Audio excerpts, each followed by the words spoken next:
Hello everyone, welcome to Res Snapper. My name's MJ and this is Snap or Pass, where we look at the new cards coming to Marvel Snap. This episode we're looking at Awesome Andy. He's a 2/1, activate, give one of your cards at each other location plus 2 power. In this video we'll be talking about all the things you would expect, including some cool deck ideas. You can skip to the chapter that you want using those below, but True Legends stay until the end. So yeah, Awesome Andy. We will talk about how you get him and everything, but first of all, I do have the Marvel Encyclopedia here, so we're going to talk about him. He is in here, or at least I should say, Awesome Android is in here. Now, my knowledge of this character is pretty limited. As far as I'm aware, he's like an android created by Mad Thinker. But that's basically as much as I know. I don't know how he became Andy from Android. But anyway, Awesome Android. The Awesome Android was the creation of the evil Mad Thinker, smug, constructed using research notes that once belonged to scientist Reed Richards. The Mad Thinker intended to use the Awesome Android as a weapon to destroy the Fantastic Four. However, as time went by, the android developed a personality of its own and freed itself from the Thinker's villainous thrall. Awesome Andy worked as a legal aid for a while, but his personality was later rebooted and he returned to the Mad Thinker's service. So yeah, that's pretty interesting. So he's an android built for nefarious purposes, but actually he didn't want any of that, so he went for, became a lawyer, which is also sort of nefarious purposes. No, kidding, obviously. Right, so how do you get him? He is being released into seasonal Series 4 snap packs at the start of this upcoming season, alongside another new card, Omega Sentinel. Now, if you're not subscribed to the channel, ensure that you are subscribed, and then you won't miss the next video that we're doing, which is the Omega Sentinel video. If you do open seasonal Series 4 snap packs, you can also get these cards from the last several seasons. That does include Mad Thinker himself, Mole Man, Fantasticar, and also the cards from last season, which includes Silver Surfer First Steps as well, and all these other heralds. So very cool stuff. Or you just buy him outright for 3,000 tokens. So right, but should you buy him? Let's talk about it.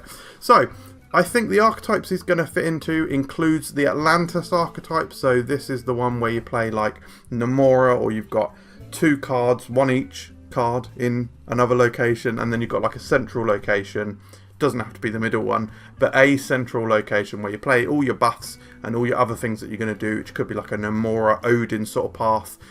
It could be, as we'll talk about later in the season, maybe a danger pathway there as well. So this could be interesting. Anyway, it'll be good in that. It might be good in buffs, just a general buffs deck as well. Like if you've got cards like Sebastian Shaw that you want to buff, or Scarlet Spider, that sort of thing, that'll work well. Especially if in one of those locations you've only got one card, you know that's going to be a guaranteed hit on that one. And your other location could have multiple cards that you're obviously less. Oh, I'm doing some sort of dance. No, that was all terrible. Yeah, you could have multiple cards in another location, and then you're less worried about which one they're going to hit. So if you want it to hit a specific card, make sure it's alone in a location, is what I'm trying to say. He might work well in a lockdown deck, because this is a card that you play down early for a future benefit. And he may work as well in a set power style deck with like the likes of Agent Venom, Bast, that sort of thing, because he is obviously low tempo, and you know, the cost of this guy, that 4 power that he's dishing out, is within his activate ability, not within the power on the actual card. So he targets one of your cards at each other location, so it's easy to target specific cards. This could feed nicely into a Clea as well. And it's quite a simple card, I think, so I'm not sure what else I can put in this section, which is like yellow ticks and that, like general card chat simples. Do you have that in Americas? Do you have that in the Americas? Or I'm sorry, I do apologize. I'm saying the Americas because that's where most of my audience is. I obviously know that I'm speaking to people who are not in America. Like, I'm not in America. You can't really be offended. I'm not even in America, guys. You can't be offended. So, yeah, that's good. That's fine. I have also just realised this door is open, so it might be a bit echoey. Change that. Yeah, that'll be... I hope the audio's been alright. And if it hasn't, then that's a shame. Pros, by the way. I've had to pause this so many times because this slide here is so poorly written by me. Really good stuff. You wouldn't know I'm a content editor, would you? It's nice that they're awful business. It's nice that it's targeted, so you can get some pretty quick big value at, well, fairly quick. He's an activate. I guess I just didn't even end that sentence. This is how poor this video is. Yeah, like you can get some nice big power. It's sort of reliable. It's just a bit clunky because it's activate. So that's why I've put as the other pro. I'm like what else is actually good about this card? So that's all it is really. He is a pretty simple card. He's a bit like a delayed, slightly less powerful Ironheart. But to be fair, he's got 1 power, which Ironheart doesn't have. So yeah, there's comsies, there's ebbs and flows, there's bits and buts, there is ups and downs, there's pros and cons. That is in fact what we're talking about right now. So and the cons, he's low tempo, bloody low tempo, like 1 power. Once you've used him for his activate ability, whew, like what else are you going to do with it? Maybe this guy. You can actually play this guy with Jocasta, who comes later in the season. She's also low tempo, to be fair, but she can immediately activate one of your activate cards without using up their activate ability. So she might be quite interesting with Awesome Andy, getting multiple triggers, especially if you've got like your turn 1 could be like Yellow Jacket or Wasp. Your turn 2, Yellow Jacket and Clea. Turn 2 Awesome Andy. Turn 3 Jocasta. You've given 4 power total to each of them, so 8 power in total. Generated that resource in your hand because of Clea. Oh no, there's interesting stuff. Anyway, he's still low tempo. I'm supposed to be talking about the cons. Terrible video. And drawn late, it's a beyond dead draw, like chaotically bad. It's literally 1 power. You could little do worse. And other 2-cost cards put up way more power than just 5. Like this guy is putting out, what, 2 power in 2 locations, and then he's got 1 power himself. He's a 5. That's literally Silk, and Silk isn't played, so you really do need to lean into the benefit of this guy. So counters to him include Red Guardian, very easy target for Red Guardian because obviously it's low tempo. You've likely dropped priority. I say likely, like maybe not, but you know, bloody possible. Debris is also going to be really annoying and just clog in general if you are playing an Atlantis style deck. That's what you never want to see. That, you know, there are enough cards that are generated by locations, let alone that you don't need rocks coming up in your grill and irritating you. And Polaris can like move Awesome Andy, you then activate Awesome Andy, and then you're only getting like that plus power in one location, or it's hitting the different card than you wanted, etc. However, it's much more fun to talk about synergies, and I think we've already mentioned Clea. I think she's going to be a great one. She curves well into Awesome Andy, and she gets that immediate benefit when you do activate him. Similarly, Agony is also a great card because Agony, you can slurp up that ability with Awesome Andy for like a future turn, like Scarlet Spider or something. That also means if you do that, if they try and like Red Guardian your Awesome Andy, for example, you've already spent the ability quite early and hopefully maybe activated it, and you've sort of invested that power into Agony, and then later on you can play a Scarlet Spider on that Agony and you've got a 10 power Scarlet Spider, so you've like quadruple 5 probably. Nova, Frankie Ray Nova, also going to feel fantastic. You play her down on maybe turn 3 or whatever. You could even do turn 3 with Clea and her, and then activate Awesome Andy, and then you've got, boom, the plus 2 power on Clea and the resource in your hand, and the plus 2 on Nova, which at the end of the game is potentially going to become a 10 power card. So yeah, easy stuff. And of course Scarlet Spider. Now here's a couple of deck ideas for you.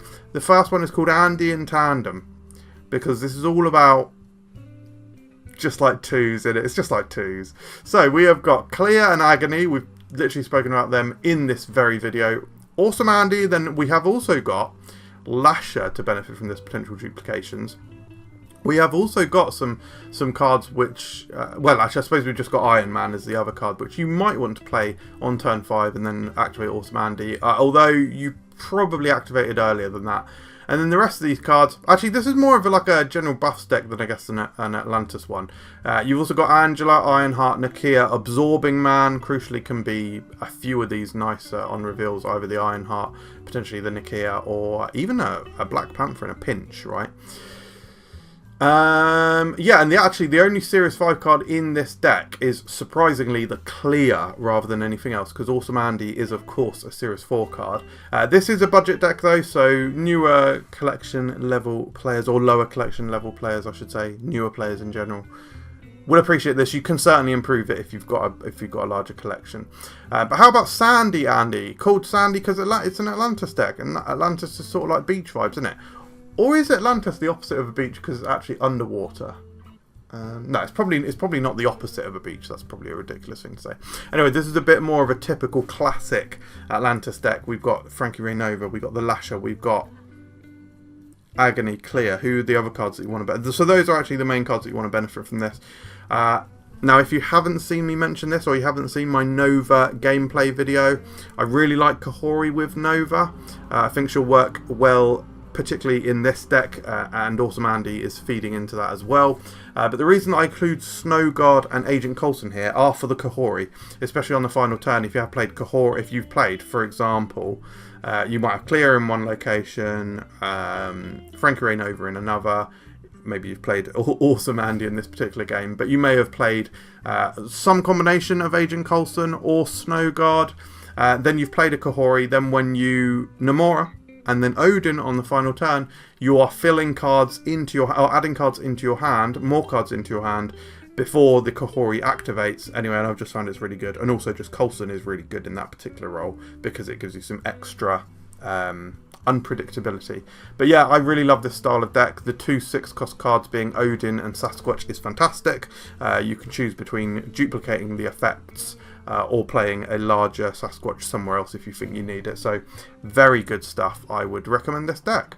So star ratings for Awesome Andy. You may be somewhat surprised here that I actually do think he's a very good card. Well, I've given him 3 stars. Maybe I don't think he's very good, but for me personally, I actually like him. Atlantis is genuinely one of my favourite styles of deck. I love like Shield, I love Atlantis, and just like weird randoms like auto move and then like weird random stuff. So this actually is very much up my alley. So yeah, I'm quite looking forward to it. However, I will say from a fun perspective, you know, pretty low tempo, and there's kind of more exciting 2-cost cards you can play. I mean, even thinking about it, like Lasher and Frankie Rainova are the 2-cost cards that you want to play in these kinds of decks. So maybe you want to look at a slightly lower curve so you can possibly even fit him in later towards the end of the game. Because of course you could still play him on turn 5, not the end of the world, and then activate him on the penultimate turn. On the final turn, I should say, sorry. Fine. For the archetype, he's definitely like good in Atlantis. Like he opens up the options there, so I've given 3.5 stars for that. However, from a competitive standpoint, I don't think he'll break the meta. Break into the meta. He's certainly not going to break the meta. Break into the meta. I don't think he will, but hey, it's possible, guys. I certainly don't think Atlantis is a bad deck, so 2.5. So ultimately, I would say to you, maybe you should skip this one. It's probably not good enough to get. However, for me personally, I am 100% getting him. Wild horses couldn't stop me from getting him. So thank you very much for watching. I hope you enjoyed this video. Once again, if you're new, please subscribe, and I'll see you next time. Cheers. Got into MJ's car earlier, and it was the hottest place I'd ever been in my life. And I was like, "Ooh!" And I thought it was boiling. Yeah, MJ thought it was boiling, right? I thought it was absolutely boiling. I looked down. He's got the heating on in his car. It's over 20 degrees outside, and I went, "Oh, MJ, I'm really hot, mate." And he went, "Yeah, it is." I went, "You know, you got the heating on," and he just looked at it and was like, "Oh," because I was actually wondering why it's so hot, why I was so hot, and then he turned it. I don't full heat. He then, right, didn't turn on the aircon to make it cooler. He just turned the heating off. So we were just in the we were just consistently hot.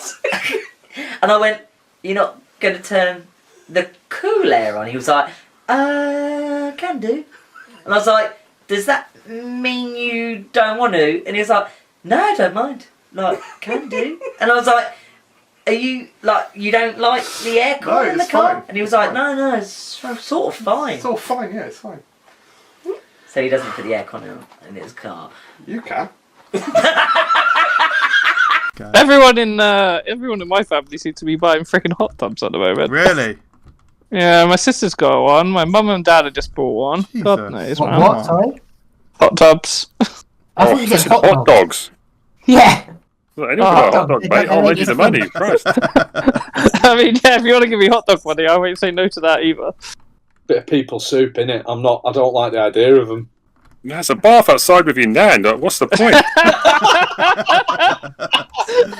That would be really awkward for me, and the water would be a bit chalky.